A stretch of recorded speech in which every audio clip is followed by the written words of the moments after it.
Teenage Mutant Ninja Turtles. I never get that in the right order. That's the first time. Because we write about them quite extensively in the magazine, because, of course, they're a video hit now as well. In the toy stores, in the video stores, on comic book racks. I'm proud to say I discovered them when they were still comics. But I like, first of all, the fact that it's become a big kid thing would be worrisome to some parents, I think, because basically they're carrying very large, dangerous weapons. But, you know, they're turtles. They're named after Renaissance painters. What could be wrong? Exactly. So I'm quite fond of them, and I like the sort of tongue-in-cheek humor that they're done with. Although some of that is lost in the translation to mass market, but I still think the idea is sound. I mean, I'd much rather they be watching that than He-Man. And I also approve of the fact that the Teenage Mutant Ninja Turtles were, in fact, an entity before there was a toy.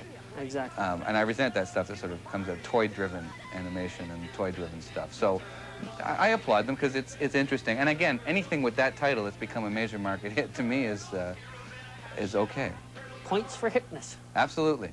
Now the Turtles comics are being reprinted in Britain by Archie Comics, but they've changed the name to the Teenage Mutant Hero Turtles. Apparently, you know, British broadcasting authorities are concerned that the word ninja might be too inflammatory and young people might start karate chopping off their own heads and eating buses, leaping off Big Ben.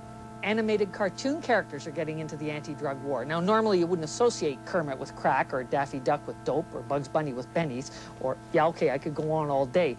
But Saturday, April 21st, Saturday morning cartoons, practically every television network in North America is going to simulcast a special half-hour program to warn kids about drugs. It's called the Cartoon All-Stars to the Rescue, a veritable who's who of cartoon characters band together to rescue a 14-year-old kid from the dangers of substance abuse. The animation studios are actually donating all of their copyright characters. McDonald's and Kodak's are paying to have the program made, and the networks are donating the airtime free to get this message out. If you have kids, make them watch. Get them in front of the TV set. I promise, this is one program that Commander Rick will not interrupt. And if you miss it, don't worry. McDonald's is running off 250,000 copies of the program on tape and distributing them free to libraries, to schools, and so on. The message is real simple. Cartoon characters are saying, that's all, folks, to drugs. Archie Comics are going into science fiction with 2 new science fiction titles. Jughead's Time Police is a cross between Fritz Leiber's novel The Big Time and Bill and Ted's Excellent Adventure. Jughead Jones unwittingly sets the planet on a course for destruction when he inadvertently eats Marco Polo's spaghetti. Yeah, well, that could happen. And the other comic follows the adventures of some adventurers called the Explorers of the Unknown. In one issue, they battle the crazed robots created by Myron Pepperdinkle. Yeah, well, that could happen too. I've also heard some rumblings and rumors of a special, a TV special, a live-action Archie special centered around the 15th anniversary high school reunion at Riverdale High. And from what I've heard, Jeffrey Boehm, the scriptwriter for Die Hard, has already finished writing a live-action Archie movie.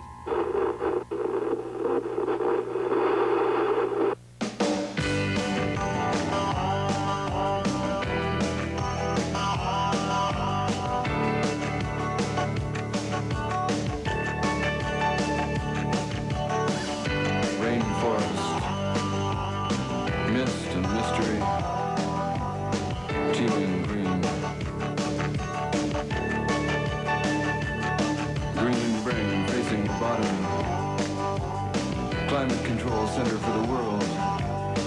Ancient court coexistence hacked by parasitic greedhead scam. From Sarawak to Amazonas, Costa Rica to mangy BC hills, Cortez rhythm of falling timber. What kind of currency grows in these new deserts, these brand new floodplains?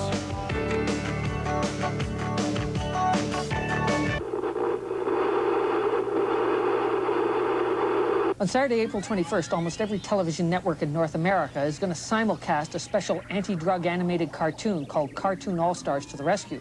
And the very next day, Sunday, April 22nd, is Earth Day. It's going to be kind of a busy weekend. Saturday, we save our minds, and Sunday, we save the planet. Now, when you're up in space, every day is Earth Day. But this Earth Day is a special worldwide event to focus people's attention away from their personal problems and onto the Earth's problems. All sorts of events are being planned across Canada and in 87 countries around the world. The events involve participation, not just observation. Talk is just a lot of hot air, and with the greenhouse effect, we don't need any more of that. Participation. I love Earth Day. Don't you just love the name? I mean, it just sounds like a science fiction book. Earth Day by Larry Niven and Jerry Purnell. Of course, you know, science fiction has been sounding alarm bells about the environment for years. Dark Horse Comics are going to be publishing a special Earth Day comic with contributions by Moebius, Charles Vess, and Paul Chadwick. Paul Chadwick's Hero Concrete appears in a story called Like Disneyland, Only Toxic. Here's some of the preliminary artwork.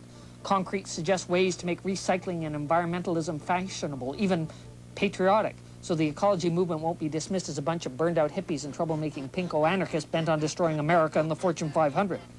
And there'll also be a 4-page Charles Vess story and a story by French artist Moebius. Dark Horse Comics asked Moebius to contribute a 6-page story, and apparently it got garbled in the translation because he delivered a 28-page opus. Sure, Moebius, just go use a bunch of trees up.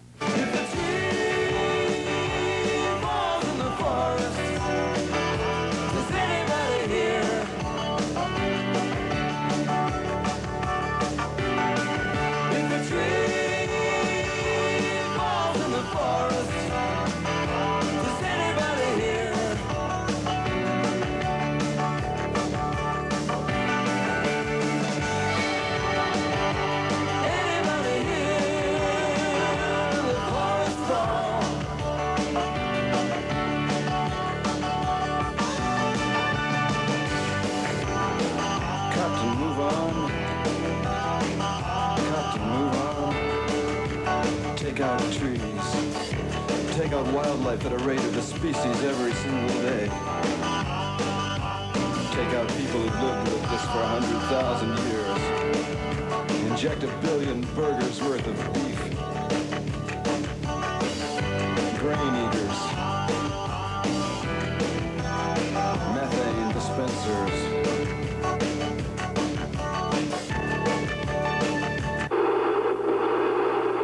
It's difficult for any person to break into comics by long distance. It takes patience, it takes persistence, and of course it takes talent. When an editor's main concern is to get a comic book out on a very regular basis, that is what he focuses on, and so he cannot always keep track of all of the artists and writers available in the field. Now, if a writer or an editor, or excuse me, a writer or an artist sends material from long distance and happens to hit at the right moment, there may be an opening, such as there was recently on The Incredible Hulk, and the new artist on The Incredible Hulk is a Canadian artist, Dale Keown. Well, that was a really good stroke of luck, and it showed that Dale had the talent to take on the series. But if there's not an opening at that moment, Dale's best bet would have been to keep in touch so that he would be primary in their minds when the time came. And it's always a good idea to do what Dale did. He focused on one aspect of being a comic book creator. He proposed as a penciler. The Hulk first appeared in the 1960s in a special 6-issue series from Marvel Comics. Jack Kirby read about a woman who had found the strength to lift a car to save her child's life. Kirby and Stan Lee decided to expand on the idea. They created the nerdy scientist Bruce Banner, who works for General Thunderbolt Ross. Nice ethnic name. Anyway, a teenager accidentally drives his Jeep into an atomic bomb testing range. Bruce Banner spots him and rushes off to save him before the bomb goes off, but too late. Explosion.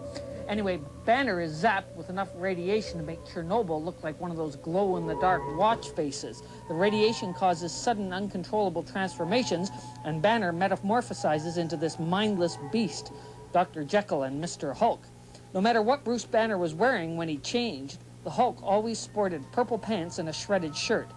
Yeah, another side effect of radiation, I guess. Over the years, the Hulk's character has been softened, and the transformations have happened only when he gets angry. He started out as gray, but then he's become green, and now I think he's gone back. Actually, no, he went back to gray. There's a gray and a green, I think. Peter David's writing it right now, and they've switched it. Hang on, let's talk to the artist. Let's talk to Dale Keown. He lives in Ottawa, and he's currently drawing the Adventures of the Incredible Hulk.